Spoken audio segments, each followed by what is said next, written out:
made us film this video from this angle and nothing else.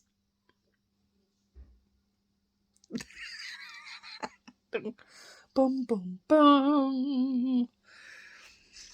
Who Cares Hair Part 9 Midlife Crisis Special. Nope, that's not why I'm here. So it's 2 weeks and a day post-surgery, and as you can see, there's a few changes. This is a work in progress, and it's, you know, the long game, just like everything else. So I have decided that I want to be thin. I don't want to be blonde. So, working towards them both.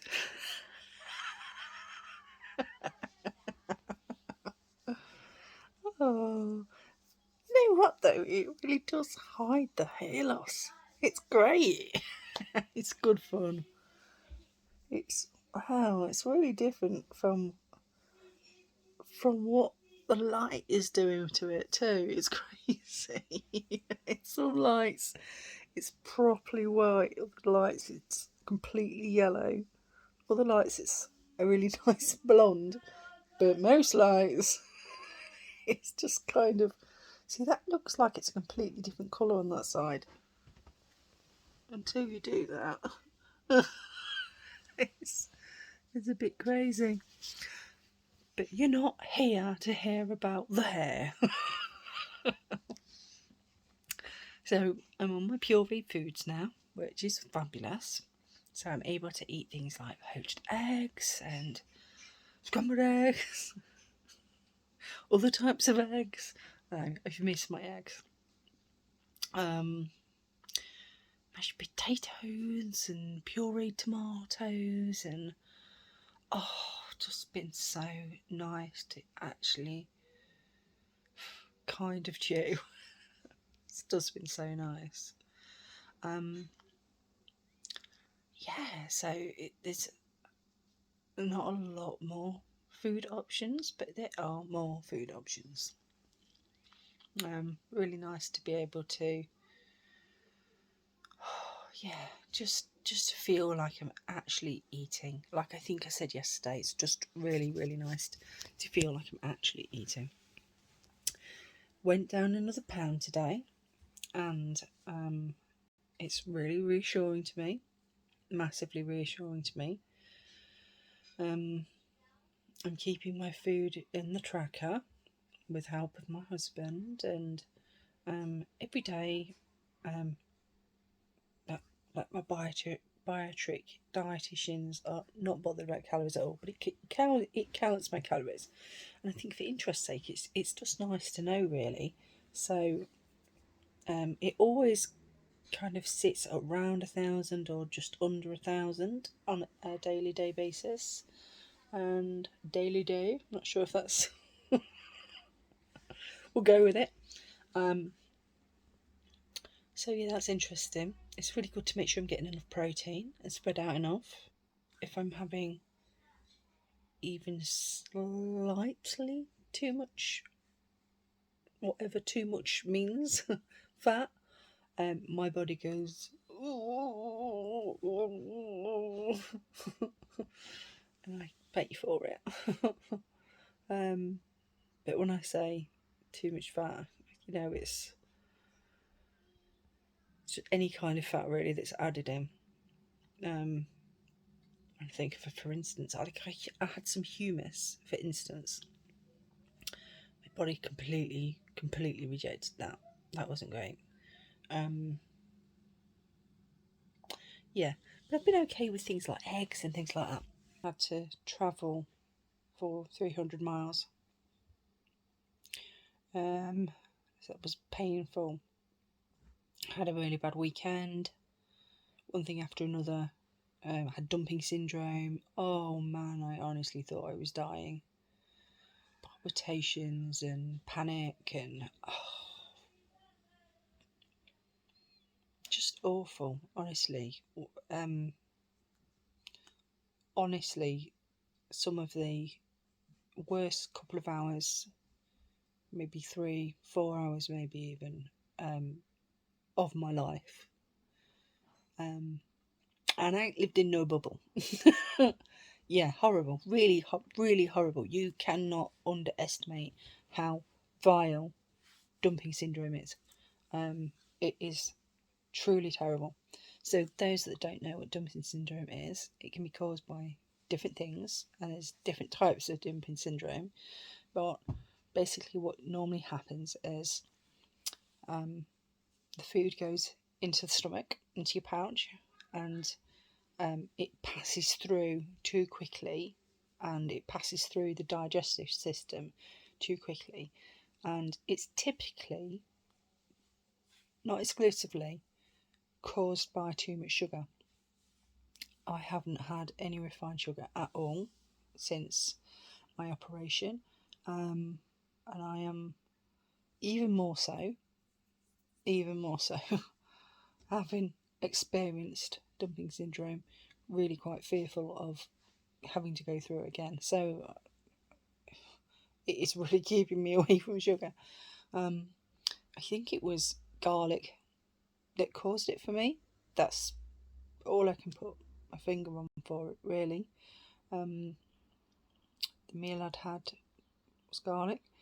It was a fast-paced, happening one. It can be a longer term sort of, takes longer to build up and happen, dumping syndrome, but mine was the one where you eat and then within 30 minutes you are having palpitations, panic attacks, feeling the sickest you have in your entire life, but there is nothing to bring up because it's gone, and you can't be sick from your colon, thankfully.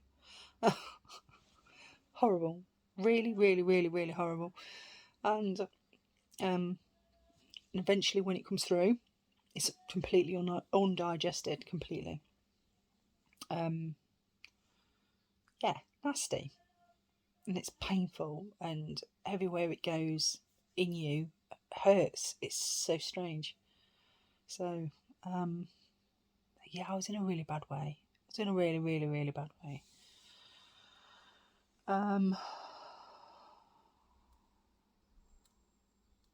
Yeah, there's lots of different types. Yeah, I'll talk you through it one day. But it's horrible. It's really, really, really horrible. But saying that, if you are concerned about something like dumping syndrome, it's going to help keep you on track, isn't it? So I do not know if sugar would cause it. For me personally, doesn't for everybody. It's not typically meant to. But it's just such a horrible experience that stepping forward, I would like to assume it would. And the longer I go without sugar, eventually when I properly have something sweet again, like chocolate or cake, something like that, it will taste horrible to me, because I've been there, I've done it. I lost 14 stone naturally, 2015, 2014, 2015. I'm living in hope that I'm going to be able to grow my hair longer, and I'll be able to get a nice tone and colour of which I want on it. With it, I'm not in any rush.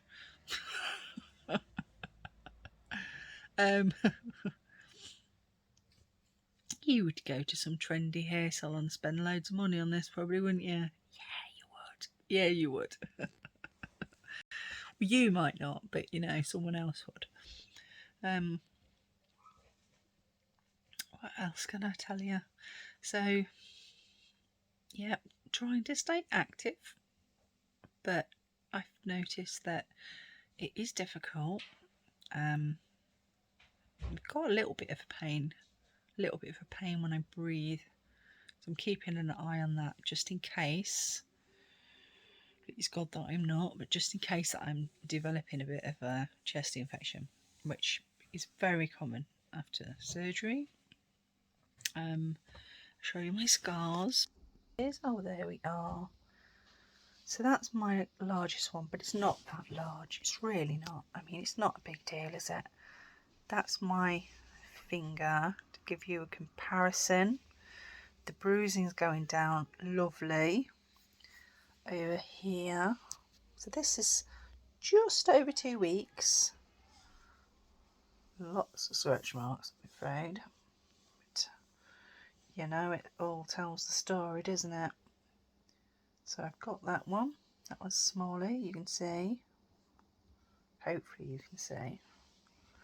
This one is really small.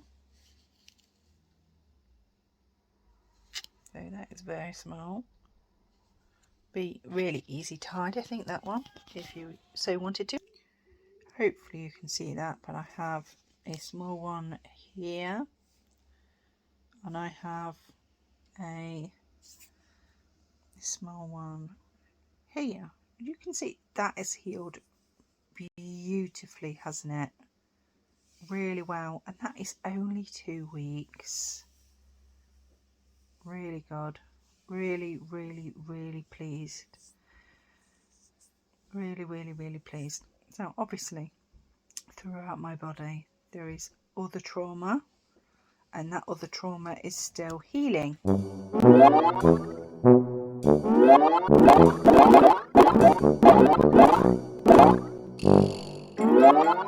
Hi, I'm Dr. Show Your Guts, and this is what you used to look like. The old stomach is still there. We take nothing out. The blue marks where the cuts are made that form the pouch.